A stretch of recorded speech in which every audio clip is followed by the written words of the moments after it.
Welcome back बच्चों। Engineers gateway के इस यूट्यूब प्लेटफॉर्म पर इंजीनियरिंग फिजिक्स की जो मिनी कैप्सूल सीरीज चल रही है उसमें आपका मैं स्वागत करता हूं। जैसा कि आप जानते हैं, लास्ट मिनी कैप्सूल सीरीज में इंजीनियरिंग फिजिक्स के हमने बात की थी नैनो मटेरियल्स की, यानी कि यूनिट नंबर 5 का जो चैप्टर नंबर 2 है उसको हमने डिस्कस करना स्टार्ट किया है। सबसे पहले हमने नैनो पार्टिकल्स के बारे में बात की। तो नैनो पार्टिकल्स ऐसे पार्टिकल्स होते हैं जिनको आप नैनो स्केल पर अगर पहुंचा दें तो वो पार्टिकल नैनो पार्टिकल बन जाएंगे। नैनो स्केल क्या होती है? 10⁻⁹ मीटर। ठीक है, क्लियर। फिर हमने बात की थी नैनो मटेरियल्स। तो नैनो मटेरियल्स कैसे बनते हैं? अगर आप किसी मटेरियल को इस तरीके से डिजाइन करें या इस तरीके से कट कर कर छोटा करें कि वो नैनो स्केल पर पहुंच जाए तो वो नैनो मटेरियल्स कहलाते हैं।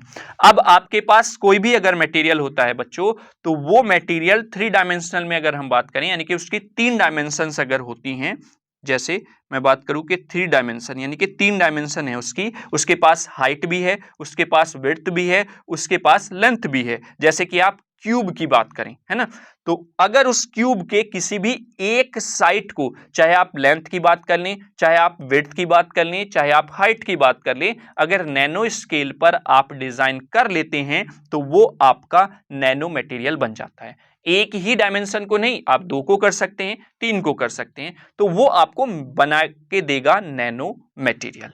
ठीक है, ये हम बात कर चुके थे लास्ट वीडियो तक। अब जब हम बेटा एक बल्क मटेरियल को, यानी कि बल्क मटेरियल मतलब एक बड़े मटेरियल को, जैसे मैंने आपको लास्ट वीडियो में एग्जांपल दिया था किसका बेटा? क्यूब का, है ना। इस क्यूब को हम छोटे छोटे पार्टिकल्स में लेकर जाते हैं। जैसे मैंने यहां पर अगर मैं आपको बताऊं, सपोज जैसे इस सिचुएशन में हमने क्या किया, इसकी हाइट को कम कर दिया, है ना। फिर हमने क्या किया, हाइट के साथ साथ इसकी लेंथ को भी कम कर दिया। और थर्ड सिचुएशन में अगर मैंने इसकी हाइट, विड्थ और लेंथ तीनों चीजों को रिड्यूस कर दिया, तो कुछ इस तरीके से आपको इस बल्क मटेरियल से बेटा 3 मटेरियल देखने को मिल रहे हैं। एक ये हो गया आपका, एक ये हो गया आपका बेटा, और एक आपका ये हो जाता है, ये, है ना। तो these all are the nano materials. ठीक है, इसमें आपका 1 डायमेंशनल नैनो स्केल है, इसमें आपका 2 डायमेंशन नैनो स्केल है, और इसमें आपकी 3 डायमेंशन नैनो स्केल्स हैं। ठीक है, अब जब आप बेटा इस बल्क मटेरियल को, यानी कि इस बड़े मटेरियल को इन छोटे छोटे मटेरियल्स में डिवाइड कर रहे हैं या फिर छोटे छोटे मटेरियल्स में बना रहे हैं, तो कहीं ना कहीं इनकी प्रॉपर्टीज पर इफेक्ट जरूर पड़ेगा। ठीक है, तो आज हम उन्हीं के बारे में यहां पर बात करने वाले हैं। बहुत अच्छे से आप लोग समझेंगे। मैं कोशिश करूंगा आपको बेहतर तरीके से समझाने की, कि आपको सारी जो प्रॉपर्टीज हैं वो किस तरीके से चेंज हो रही हैं उसके बारे में जानकारी दे सकूं। जैसे कि मैं अगर यहां पर बात करता हूं, तो पहली प्रॉपर्टी आपकी जो होगी अफेक्ट, वो होगी आपकी इलेक्ट्रिकल प्रॉपर्टी। Electrical property. अब इलेक्ट्रिकल प्रॉपर्टी के बारे में बात करता हूं, तो वो कैसे आप समझेंगे, देखिए। अगर आप किसी भी मटेरियल की बात करते हैं बेटा, तो उसमें आपके एनर्जी लेवल्स होते हैं। और एनर्जी लेवल्स क्या होते हैं? एनर्जी लेवल्स कुछ नहीं होते हैं। एनर्जी लेवल्स बस आपको ये बताते हैं कि जो इलेक्ट्रॉन्स हैं वो, उनके पास कितनी एनर्जी है। जैसे सपोज आप क्रिकेट मैच की बात करते हैं, तो क्रिकेट मैच में कुछ प्लेयर्स ऐसे होते हैं जिनका पूरे मैच के ड्यूरेशन में एनर्जी लेवल हाई रहता है, जैसे कि विराट कोहली, है ना।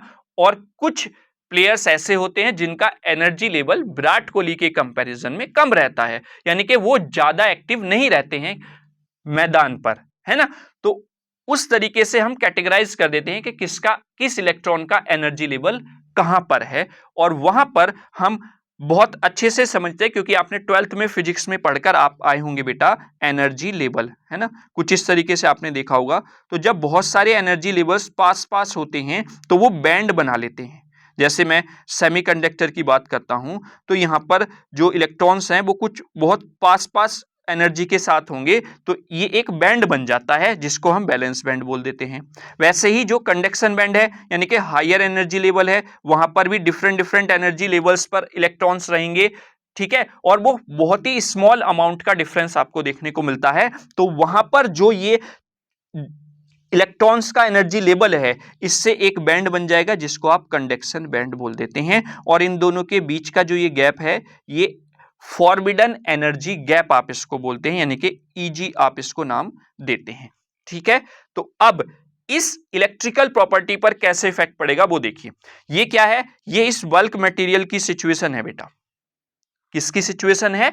बल्क मटेरियल की। अब ये बल्क मटेरियल की सिचुएशन हो गई बेटा, तो जब आप इसको काट काट के छोटा करेंगे तो ऑब्वियसली बात है कि ये एनर्जी लेवल ही तो रिड्यूस होंगे ना यहां पर।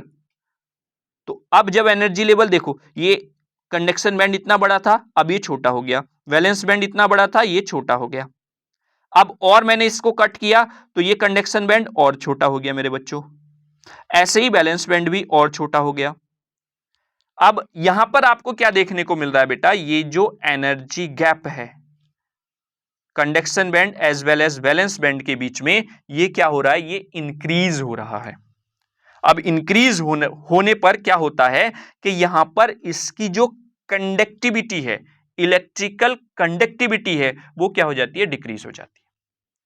तो दैट मीन्स अगर आप सेमीकंडक्टर मटेरियल की बात करें तो सेमीकंडक्टर मटेरियल में जब आप किसी बल्क मटेरियल को नैनो स्केल पर लेकर जाते हैं तो उसकी इलेक्ट्रिकल प्रॉपर्टी क्या होती है, डिक्रीज होती है।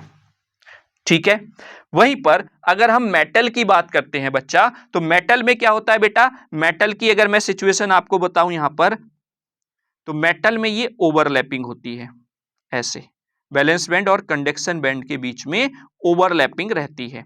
तो यहां पर जब आप इस बल्क मटेरियल को नैनो स्केल पर लेकर जाते हैं तो मेटल में इलेक्ट्रिकल प्रॉपर्टी इंक्रीज होती है। तो मैं ये दोनों पॉइंट्स यहां पर लिख देता हूं, इन सेमीकंडक्टर और इन मेटल।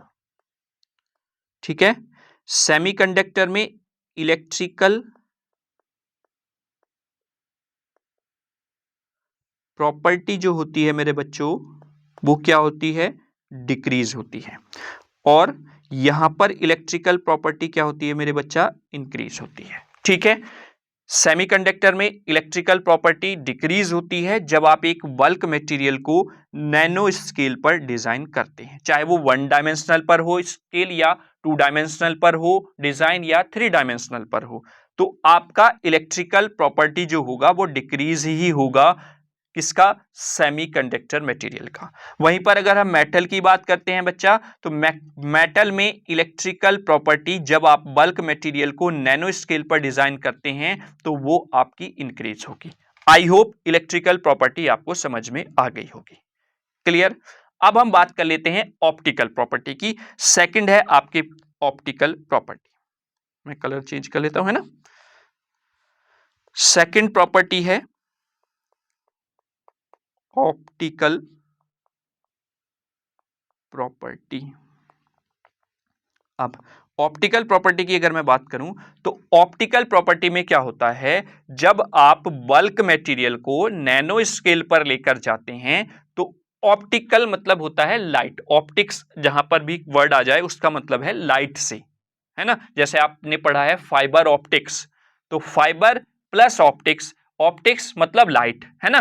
तो ऑप्टिकल प्रॉपर्टी मतलब लाइट की प्रॉपर्टी, लाइट में क्या होता है, कलर। तो अगर हम ऑप्टिकल प्रॉपर्टी की बात कर रहे हैं तो जब हम बल्क मटेरियल को मेरे बच्चों नैनो स्केल पर डिजाइन करते हैं, यानी कि अपने बल्क मटेरियल को नैनो मटेरियल बनाते हैं, तो उस सिचुएशन में आपके इस बल्क मटेरियल का कलर चेंज हो जाता है जब वो नैनो स्केल पर जाता है।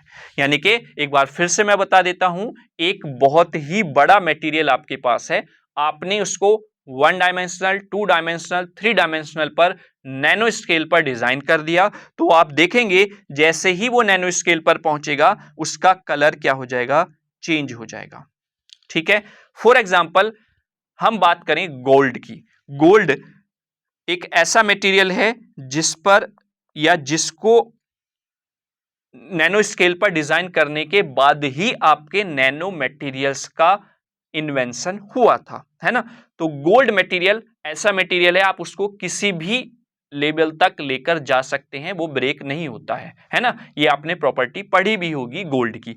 तो गोल्ड को अगर आप बल्क मटेरियल से नैनो स्केल पर डिजाइन करते हैं तो आप देखेंगे कि जो गोल्ड है बल्क मटेरियल में उसका जो कलर होता है वो येलो होता है।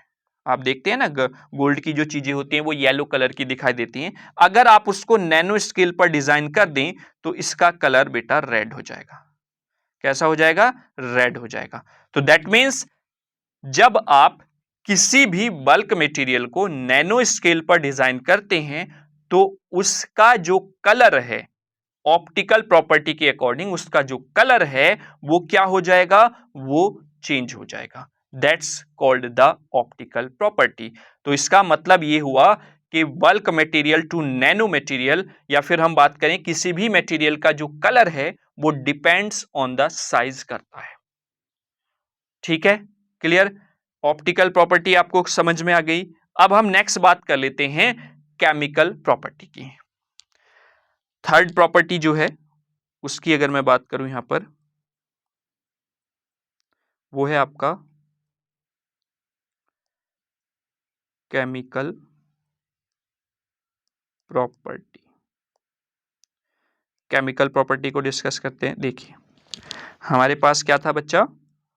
हमारे पास है बल्क मटेरियल और इस बल्क मटेरियल से हमने कोई भी एक नैनो पार्टिकल बेटा डिजाइन कर दिया। ठीक है, ये मैंने 3 डायमेंशनल में इसको क्या कर दिया है?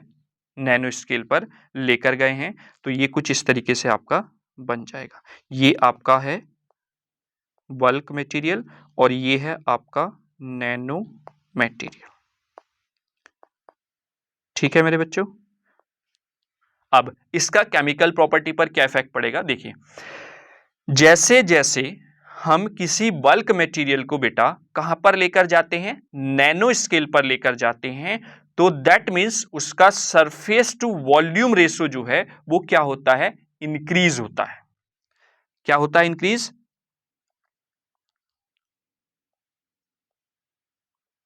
सरफेस टू वॉल्यूम रेशो क्या होता है बेटा? इंक्रीज होता है। कैसे होता है? फॉर एग्जांपल इस बल्क मटेरियल का जो कि एक क्यूब है, बल्क क्यूब मैं इसमें लिख देता हूं बेटा, है ना? ठीक है, तो अगर मैं इसकी बात करूं बल्क मटेरियल की जो कि क्यूब है, इसकी डायमेंशन की अगर मैं बात कर लेता हूं, सपोज मैंने यहां पर इसकी डायमेंशन ले ली है 5 metre length, 5 metre width, 5 metre height, है ना? तो ये इसका डायमेंशन हो गया है। तो अगर मैं इसका वॉल्यूम निकालूं बच्चा, तो वॉल्यूम क्या होता है? क्यूब का डायमेंशन का cube, that means 125 metre cube आ जाएगा। यही होगा बेटा, यही होगा ना, है ना? और अगर मैं इसके एरिया की बात करूं बेटा, तो एरिया क्या होता है बताओ मुझे जल्दी से कमेंट बॉक्स में कमेंट करके। किसी भी मटेरियल जो क्यूब का जो एरिया होता है वो क्या होता है? वो होता है बेटा, क्योंकि इसकी 6 क्या है? साइड्स हैं, तो 6 और फिर साइड का स्क्वायर यानी कि 5 का स्क्वायर, इट बिकम्स आपका 6 इंटू 25 और ये हो जाएगा आपका 150। आई थिंक 150 हो जाएगा ना? हाँ, ये 150 मीटर स्क्वायर हो जाएगा। क्लियर हुआ? तो अगर मैं यहां पर सरफेस टू वॉल्यूम रेशो निकालता हूं, that means S upon V यहां पर फाइंड आउट करता हूं, तो S यहां पर क्या आया हमारे पास?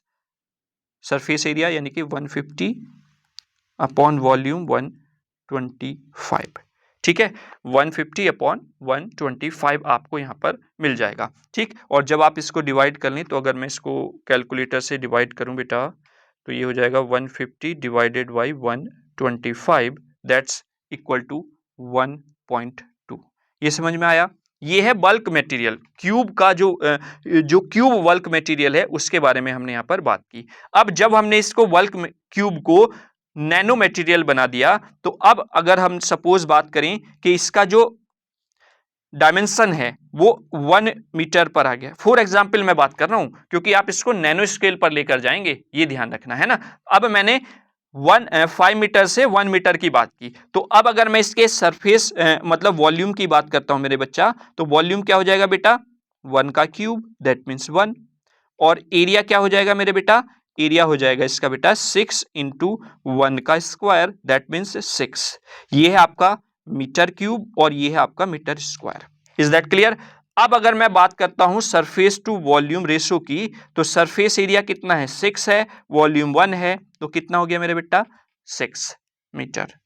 ये भी यहां पर मीटर आएगा। तो आप देख रहे होंगे कि जब आपने बल्क क्यूब को नैनो क्यूब बनाया तो इसका सरफेस टू वॉल्यूम रेशो क्या हो गया बेटा, surface to volume ratio increase हो गया है। अब जब इंक्रीज हुआ है तो इसकी केमिकल प्रॉपर्टी भी इंक्रीज हो जाएगी। वो कैसे होगी, इसके लिए एक बहुत ही सिंपल और आसान एग्जांपल मैं आपको बताता हूं। देखिए, ये कोई आपने ग्लास लिया, ये दूसरा ग्लास है, दोनों में वाटर का लेवल जो है वो इक्वल फिल है। ये आपका वाटर यहां पर भरा हुआ है, इस ग्लास में भी और इस वाले गिलास में भी, ठीक है। अब आप क्या करते हैं, इसमें कोई भी एक मेडिसिन आपके पास होगी, कोई भी एक मेडिसिन की गोली आप इसमें डाल देते हैं। ये आपने कोई भी गोली यहां पर डाल दी, फिर इस वाले में इसी ही गोली को आपने चूरा करके डाला, मतलब थोड़ा छोटा छोटा करके ब्रेक करके आपने इसमें डाल दिया। तो मैं दूसरे कलर से इस मेडिसिन को यहां पर इस तरीके से डाल देता हूं, आपने इसको तोड़ के डाल दिया, मतलब कहने का ये है। तो अब आप मुझे बताइए कि कौन सी मेडिसिन पहले यहां पर घुल जाएगी वाटर में, ये वाली या ये वाली, तुरंत बताइए, पहली वाली या दूसरी वाली। कमेंट बॉक्स में तुरंत वीडियो को पॉज कीजिए और कमेंट कीजिए कि कौन सी वाली जो गोली है या कौन से वाले वाटर में पहले दवाई मिल जाएगी। आई होप आपने कमेंट कर दिया होगा, और अगर मैं बात करूं तो सभी का कमेंट आ रहा होगा कि सेकंड वाली। ऑब्वियसली बात है, जो छोटे छोटे पार्टिकल्स होंगे वो तुरंत आपके वाटर में घुल जाएंगे।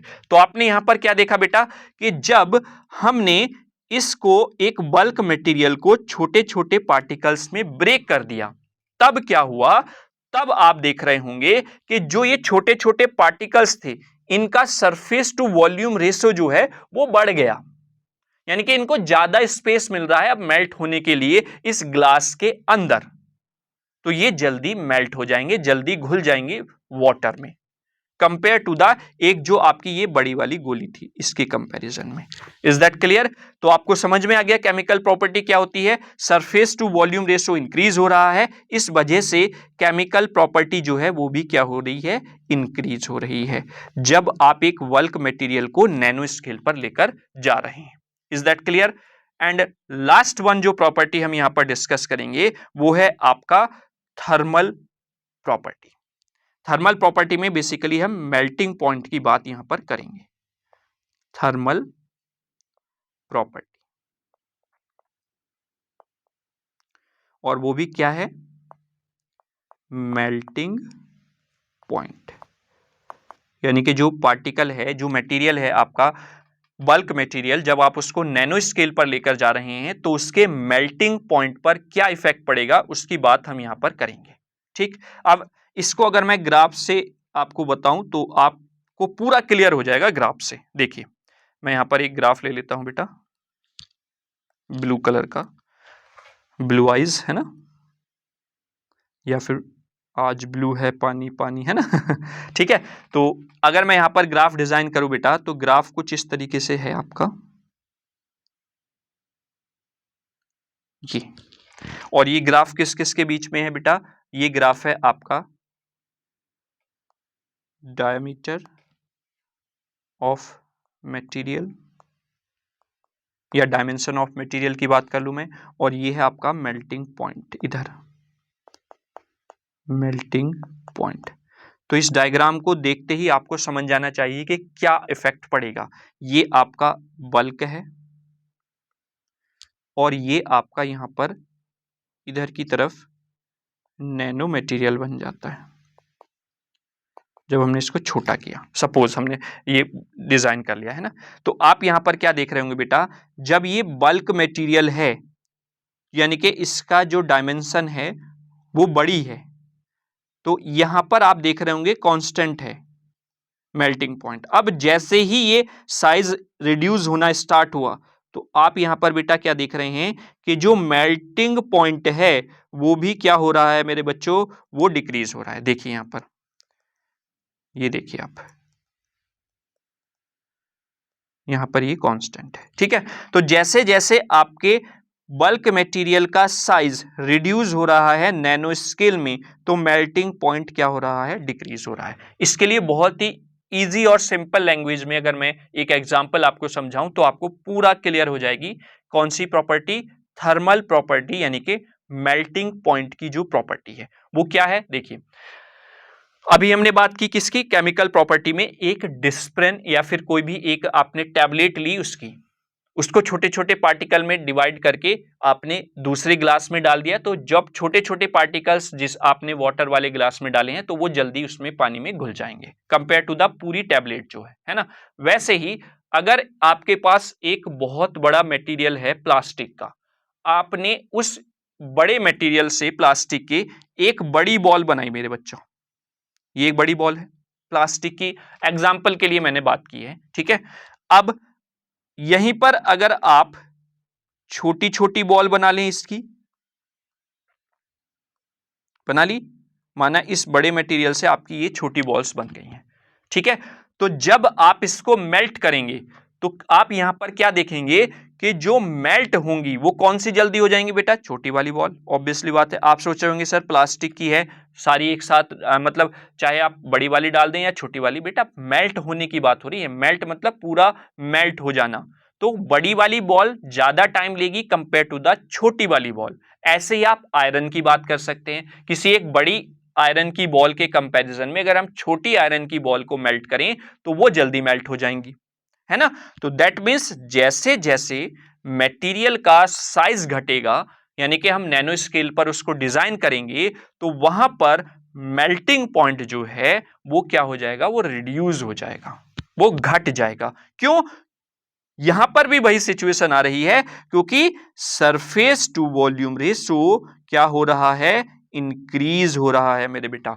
और जब surface to volume ratio increase हो रहा है तो वहां पर उसको मेल्ट होने के लिए ज्यादा सरफेस, ज्यादा एरिया मिल रहा है, तो इस वजह से मेल्टिंग पॉइंट डिक्रीज हो जाएगा, ठीक है। तो ये आपकी थर्मल प्रॉपर्टी में मेल्टिंग पॉइंट की सिचुएशन हो गई जब आप bulk material to nano material design करते हैं। आई होप आपको ये चारों प्रॉपर्टी बहुत अच्छे से समझ में आई होंगी। आप कहीं पर भी आपसे लॉन्ग क्वेश्चन की फॉर्म में पूछ ले या शॉर्ट क्वेश्चन की फॉर्म में यहां पर पूछ ले कि किसी भी एक प्रॉपर्टी को आप डिफाइन कीजिए जब हम बल्क मटेरियल से नैनो स्केल पर अपने मटेरियल को डिजाइन करते हैं, तो आप बहुत आसानी से एक्सप्लेन करके आएंगे। और गारंटी के साथ मैं कहता हूं बहुत अच्छे से चारों प्रॉपर्टीज आपको समझ में आई होंगी जब हम अपने बल्क मटेरियल से नैनो स्केल के मटेरियल को डिजाइन करते हैं, ठीक है।